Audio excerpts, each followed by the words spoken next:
안녕하세요. 택시 이야기입니다. 예, 오늘은 제가 지금 12시인데 25년 9월 19일입니다. 19일 새벽 0시 3분이에요.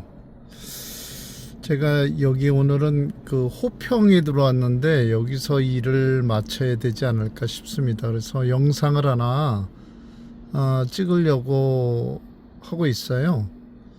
뭐냐면 이 카카오 택시를 하면 주행거리가 상당히 많이 늘어납니다. 왜냐하면 그냥 내가 원하는 데를 가는 게 아니라 그 카카오에서 주는 대로 가야 되잖아요. 그러다 보니까 주행거리가 이 카카오랑 비가맹 택시랑은 주행거리가 굉장히 많이 차이가 나는 것 같아요. 그래서 저 같은 경우에는 예전에 보면은 주로 이제 강남 쪽에서 주로 많이 돌고 가까운 거리를 저는 선호하는 편이었어요. 그래서 뭐 어떤 쪽에 보면 한 30개 정도 찍었는데도 200km, 220km 뭐 이 정도에서 하루가 끝나고 이랬는데 요즘에는 기본이 300km인 것 같아요. 330 이렇게 100km 정도 더 늘어난 것 같아요. 그 이유가 그냥 강제 콜이기 때문에 내가 원하는 대로 갈 수가 없고 그래서 이 주행거리가 많이 늘어난다. 그게 단점이면 단점이죠. 그런데 이 카카오를 하다 보니까 제가 원치 않는 콜을 안 받을 수도 있는 방법이 있어요. 뭐냐면 여기 지금 제가 이 카카오를 틀어놨는데 여기 밀어서 퇴근이 있는데 콜이 딱 트면 거기에 옆에 왼쪽으로 콜이 딱 뜨면서 딱 왼쪽에 거절을 할 수 있는 그 스위치가 하나 있어요. 그래서 순간적으로 딱 봐가지고 이거 하면 안 되겠다, 가면 안 되겠다 싶은 콜이 있어요. 그러면 그거를 좀 순발력이 있는 분들은 그렇게 해서 콜을 이렇게 거절하면 이제 그 거절 딱 하면 이게 콜이 꺼져요. 순간적으로 꺼져서 한 5초 정도 지난 다음에 콜을 다시 이제 킬 수가 있는데 저는 가끔 그런 방법으로 해서 원하지 않는 콜이 있을 경우에는 그렇게 처리할 때가 많이 있습니다. 그리고 이제 정 가기가 불편하고 시간 잘 안 맞고 피곤하고 이럴 경우에는 전화를 하죠. 전화를 해서 이만저만 해서 좀 이거 취소 좀 해주시면 안 되냐 이렇게 해가지고 콜을 어쨌든 거절할 때도 있는데 뭐 좋은 방법은 아니죠. 근데 뭐 꼭 기분에 따라서 그냥 가고 싶지 않고 그런 경우도 굉장히 많이 있지 않습니까? 그래서 그게 좋은 방법은 아닌 것 같지만 참고를 하시면 좋을 것 같다. 그래서 카카오의 장점은 어디를 가든지 콜이 거의 뜨죠. 지금은 이제 12시가 넘어서 안 뜰 수도 있지만 여기 호평인데 저는 그냥 들어갈 생각이에요. 근데 대부분 어디를 가든 조금 기다린다든지 그러면 아마 거의 뜹니다. 오늘도 제가 한 9시 반에 경기도 양주 우리 집 있는 데에 콜을 잡고 들어갔어요. 들어갔는데 9시 한 35분 정도 됐더라고요. 그래서 21개 정도밖에 못 찍어서 들어가야 되나, 그냥 집에를 들어가면 5분이면 들어가는데 들어가야 되나, 아니면 콜을 한 콜 더 타고 들어가야 되나, 그러고 있다가 좀 기다렸다가 기다리는데 안 되더라고요. 그래서 그냥 돌아서 이제 집 방향으로 들어가는데 경희대학교 그 장례식장이 하나 떠서 놓쳤는데 좀 있다가 또 올라왔어요. 근데 또 놓쳤어. 세 번째 똑같은 꼴이 또 올라왔어요. 이거 어떻게 그렇게 되죠? 두 번째예요, 그런 경험이. 어쨌든 그렇게 해서 오늘 그냥 조금 더 돌고, 지금 이제 콜이 이쪽에 없으니까 집을 향해서 가고 있습니다. 오늘 그리고 두 번째로 여러분들에게 전해주고 싶은 말씀은 전기차를 타시는 분들에 대해서 이야기를 좀 해드리고 싶어요. 이 전기차에는요, 아이페달이라는 게 있어요. 완페달이라고 하기도 하고 아이페달이라고 하기도 합니다. 그래서 저 같은 경우에는 이 엑셀레이터라 그러죠. 그 가스 페달만 가지고 거의 운전을 해요. 그러니까 브레이크를 거의 안 잡습니다. 그럼 어떻게 브레이크를 잡느냐? 이 엑셀레이터 가지고 강약이 조절이 돼요. 그래가지고 이거를 이제 강약을 조절을 하는데, 그게 제일 잘 되는 게 이 맥스로, 아이페달에 맥스로 해놨을 때 이 엑셀레이터 가스 페달 하나 가지고 조절하기가 굉장히 쉽습니다. 예. 그래서 이게 레벨이 0도 있고 1, 2, 3, 그 다음에 맥스예요. 이렇게 돼 있어요. 그러니까 그 세 개 중에 저 같은 경우에 이 시내를 주행할 때는요, 맥스로 합니다. 제일 높은 단계예요. 근데 그게 왜 그렇게 하냐면, 시내를 다닐 때는 이 충전이 조금 많이 돼요. 그게 왜냐면 이게 천천히 가게 되고 언덕도 올라갔다가 내려가기도 하고 이러는데, 그런 경우에 충전이 굉장히 많이 됩니다. 그래서 집에서 충전해서 나오는 것만 충전이 되는 게 아니고요, 이게 전기차는 운행을 하면서도 충전이 돼요. 그러니까 그 맥스로 해서 아이페달을 쓰게 되면 충전도 잘 많이 되고, 또 한 가지는 이 시내에서 천천히 갔다가 뭐 조금 뭐 많이 가봤자 뭐 속도를 얼마나 내겠어요. 그러니까 천천히 다니고 하는 그 시내길에서는요, 그냥 그 맥스로 해놓고 아이페달로 다니면 브레이크 잡을 일이 거의 없어요. 예, 운전을 하는 사람들은요, 이 가스 페달, 엑셀레이터를 조금 밟고 뛰다 해보면 그 요령을 알아요. 예. 그래서 뭐 이 아이페달이라는 게 뭐 생소하게 느껴지는 분들도 있는데, 전기차를 안 써봤으니까. 근데 써보게 되면 이런 기능이구나, 이렇게 쉽게 알 수가 있습니다. 그리고요, 고속도로를 달릴 때는 저는 레벨 3로 하고 달려요. 아까 제가 얘기했죠, 0도 있고 1, 2, 3이 있는데 저는 3에다 맞추고 다닙니다. 그러면요, 차가 이렇게 달리는 게 부드럽게 느껴지는 게 확 느껴져요. 그리고 차도 굉장히 잘 달리죠. 네, 맥스로 해놨을 때는 충전하느냐고 좀 약간 뻑뻑한 감이 있는데, 레벨 1이나 2나 이렇게 하면요, 더 잘 달리죠. 아주 그냥 무슨 그 기름을 바르는 것처럼 차가 잘 달립니다. 그러니까 이 전기차가 재밌어요. 예, 제가 이렇게 운행하다 보면 이런 게 있구나. 그래서 이제 그렇게 사용을 하시면 전기차는 좀 더 효율적으로 사용할 수 있는 것 같습니다. 예, 그러니까 여러분들 그 전기차를 쓰실 때 시내에서는 그냥 맥스로 쓰세요, 아이페달을.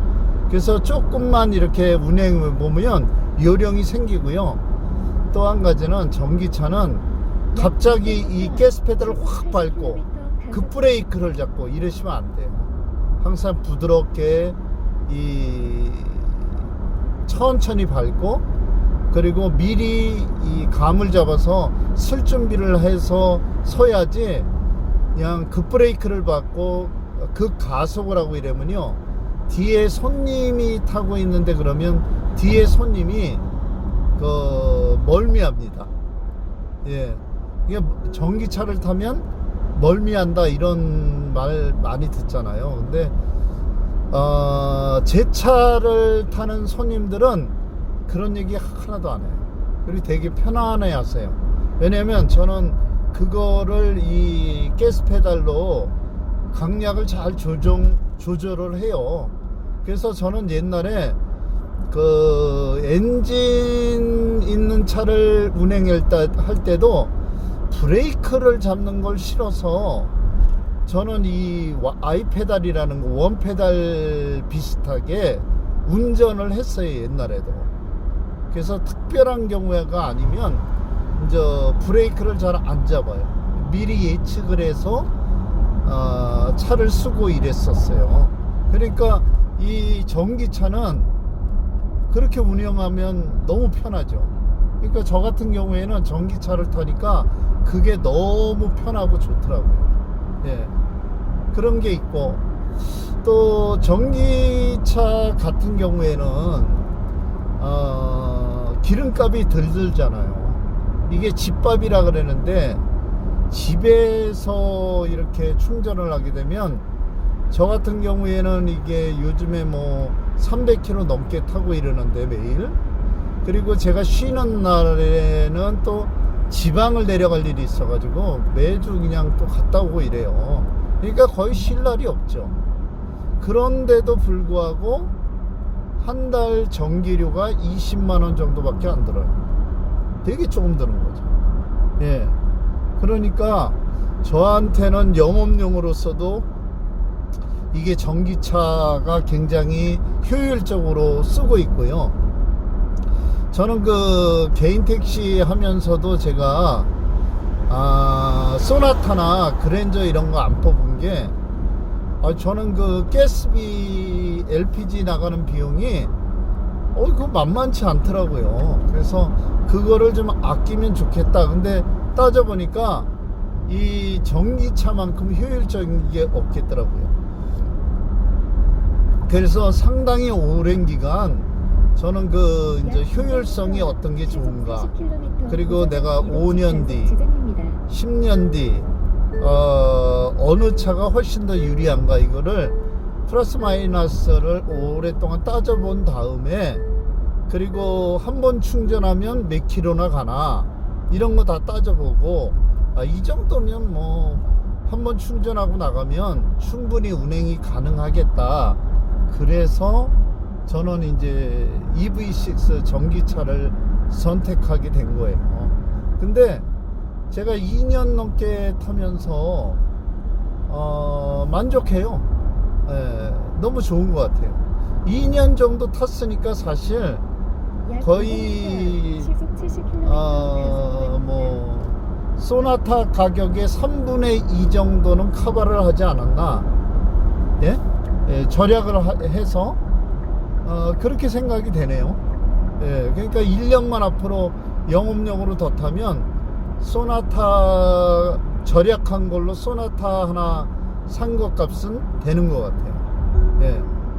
그리고 이제 제 차는 헤드업 디스플레이라는 게 있어요. 뭐냐면 이 화면에, 다 아시겠지만 화면의 속도나 내가 지금 몇 킬로로 가고 있는지, 또 그 내비게이션이랑 연동이 돼 있어서 내가 가고자 하는 방향의 화살표라든지, 또 이 도로가 몇 킬로라든지 뭐 이런 게 표시가 되는 거를 이제 헤드업 디스플레이라고 하는데, 제 차는 그게 있어요. 근데 제가 이제 매뉴얼을 잘 보지 않아 가지고 이게 나랑 잘 안 맞더라고요. 왜냐하면 내가 키가 174 정도 되는데 앉은 키랑 이게 잘 안 맞아요. 그래가지고 이거를 이렇게 보면 고개를 약간 숙여야만 이제 이게 보이고 이럴 때가 많았었어요. 근데 이제 이 우연찮게 그 유튜브를 보다 보니까 이 헤드업 디스플레이를 조절하는 기능이 있더라고요. 그래서 이 메뉴판에 들어가서 이제 보니까 그거를 내 키에 맞게 조절하는 게 있더라고요. 그래서 이제 그거를 2년이나 탄 다음에 그걸 조절했어요. 예, 조절하고 나니까 되게 좋으네요. 이게 내 키랑 딱 맞고, 이제는 그냥 뭐 고개를 숙여서 그거를 보지 않아도 그냥 자동적으로 이제 이렇게 보이는데, 이 헤드업 디스플레이라는 게 되게 편리해요, 쓰면. 예, 왜냐하면 앞에 이 도로가 몇 킬로로 가는 도로인지 나오고, 또 현재 내 속도가 몇 킬로인지도 나오고, 또 여기 보시면 지금 안 보이나? 이게 화면으로 잘 안 보이나요? 제가 지금 안경을 써가지고 정확하게는 잘 안 보이는데, 이 헤드업 디스플레이를 사용하면 그런 편리한 기능이 있습니다. 그리고 이제 저 같은 경우에는 이런 것들을 굉장히 편리하게 사용하는 사람이라, 저는 거의 이제 차를 사면 옵션이 다 있는 걸 좋아하고, 특히 이 통풍 시트가 있어야 돼요. 예전에는요, 제가 영업용 이제 법인 택시를 할 때는 여기다 선풍기를 갖고 다녔어요. 조그만 선풍기를 충전하는 거. 그래갖고 항상 이 방석 있는 쪽에다 틀어놔야 될 정도로 아주 그냥 그 통풍 시트가 없으면 되게 불편하더라고요. 그런데 이제 지금은 이 통풍 시트가 되니까 너무 편하고 좋죠. 예. 그러니까 뭐 저와 같이 이렇게 불편해 하시는 분들은 차를 구입하실 때, 영업용 이제 개인 택시나 이런 거 하시는 분들이 차를 구입하실 때는요, 꼭 통풍 시트가 있는 차를 구입해서 쓰시면 좋지 않을까, 이렇게 생각이 됩니다. 요즘에 이제 날씨가 좋아졌잖아요. 그래서 어제 비가 오다가 이제 그치니 오후에는 에어컨을 안 트니까 주행거리가 확 늘어났어요. 이 차가 에어컨을 안 틀면 600km가 넘게 타요. 그리고 에어컨을 틀게 되면 한 540km. 예, 그리고 겨울 되면 이제 히터 같은 걸 틀어야 되니까 히터를 틀면 430km 이렇게 막 줄어요. 그러니까 그게 이제 내연기관 차도 겨울에는 연료가 많이 먹는 거 아시죠? 예, 겨울에는 내연기관 차도 연료를 많이 먹습니다. 예, 근데 이 전기차도 겨울에는 히팅을 쓰기 때문에 전기가 많이 먹습니다. 그러니까 그런 거 참고하셔서, 제 차 같은 경우에 77kW 짜리인데 요즘에 EV6나 아이오닉 5나 이런 거는 84kW 잖아요. 그러니까 제 차보다 훨씬 주행거리가 좋습니다. 그러니까 전기차를 사시는 게 영업용 하시는 분들은 유리한 거예요. 예, 비용을 많이 절감할 수 있어요.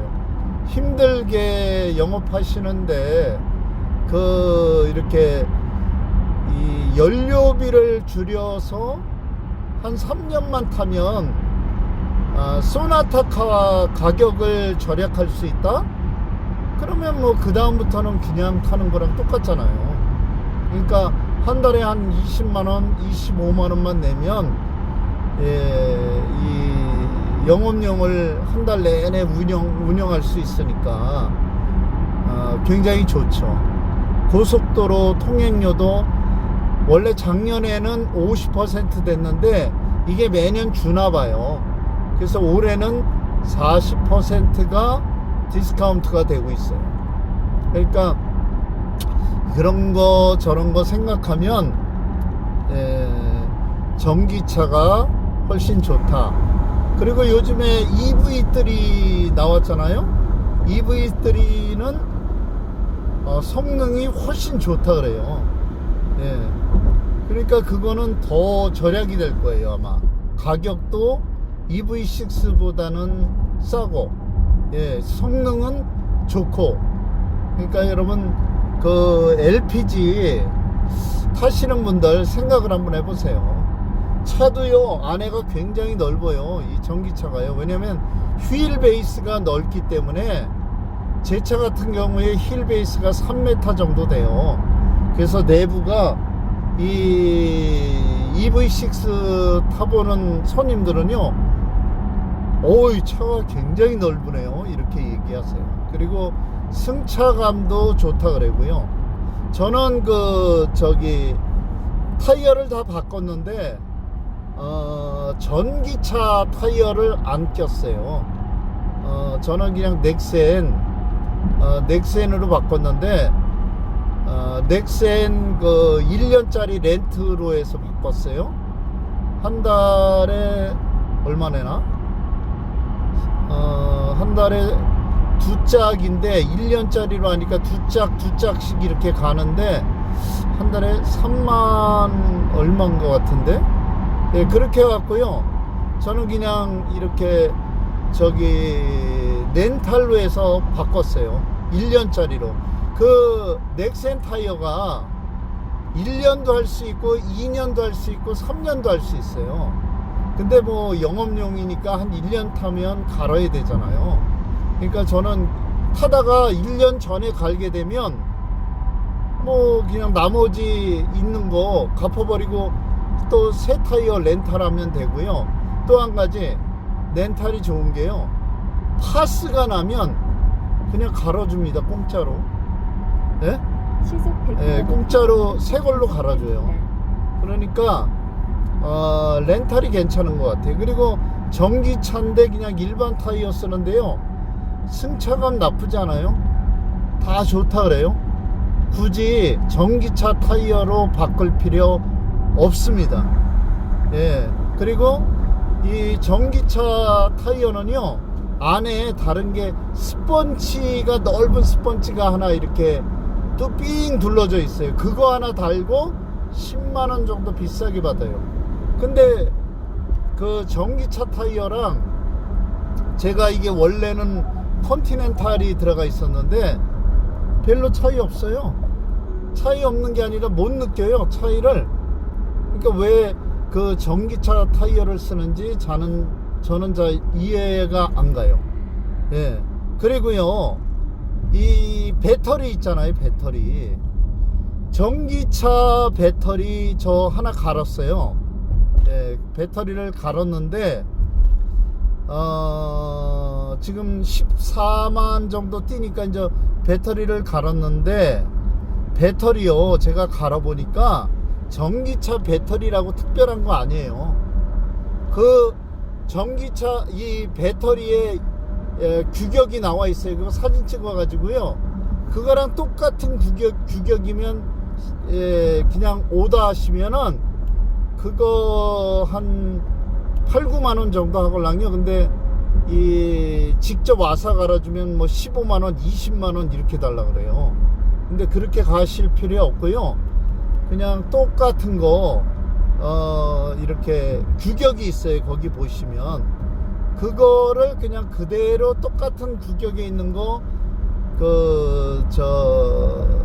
G마켓이나 쿠팡이나 이런 데서 보고 오다 하시면 그냥 그거 갈으시면 돼요. 배터리 갈을 줄 아시는 분은요, 똑같습니다. 그리고 그 단자에 보면 고압 그 단자가 있어요. 그것만 이렇게 뚜껑 열어 가지고 단자에서 그 고압 딱 빼버리고요, 뺀 다음에 그리고 이렇게 스위치 다 빼시면요 전혀 문제 없습니다. 그렇게 가시면 많이 세이브가 돼요. 그러니까 이거 전기차니까 뭐 특별한 배터리를 넣어야 되는 줄 알고 그러시는데, 시동 배터리는 똑같습니다. 예, 전기차라 그래서 특별한 것 갖다 껴주는 거 아니에요. 예, G마켓이나 쿠팡에 보면요, 전기차 배터리 요런 식으로 해놓고 해놨는데 그거 아니에요. 그거 완전히 얘네들 상술로 해갖고 그냥 갖다가 그냥 전기차 배럴이라고 지들이 붙여놓은 거지, 그게 특별한 배터리를 옮겨놓은 거 아닙니다. 예, 그러니까 제 방송을 들으시는 분들, 전기차 타시는 분들은요, 배터리가 보니까 매일 시동을 걸잖아요, 우리 같은 경우에. 그러니까 이게 한 12만이나 14만 정도 되니까 이 배터리를 갈아줘야 되더라고요. 그러니까 참고하셔서 굳이 뭐 15만원 20만원 들여서 가실 필요 없어요. 그 똑같은 규격의 배터리 8, 9만원 정도면 쿠팡이나 G마켓에서 사실 수 있습니다. 그리고 타이어도 렌탈해서 쓰시는 게 훨씬 좋습니다. 예, 제가 해보니까 굉장히 좋고요. 저는 이제 저 뒷짝은 이제 또 겨울 되면 갈을 생각이에요. 그래서 이제 갈을 건데, 그렇게 렌탈해서 갈면 훨씬 도움이 됩니다. 어쨌든 오늘은 여기까지 하고요. 좋은 날 되시기를 바랍니다.